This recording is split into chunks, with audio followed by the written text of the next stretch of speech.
একটু উত্তর। হ্যাঁ আমি মাদার কেন বলেছি বলবো তো।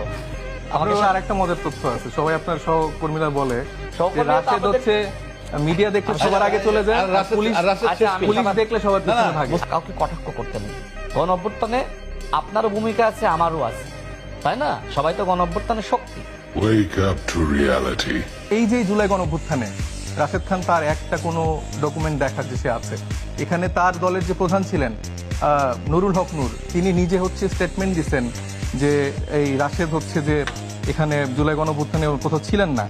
তারপর তাদের ছাত্র অধিকার পরিষদের আরেকজন ছিলেন জাবের মাহমুদ, উনি বলেছেন যে তার সাথে মানে নুরুল হক নূর গ্রেফতার হওয়ার পরে তার সাথে কোনো রকম যোগাযোগ করা যেত না।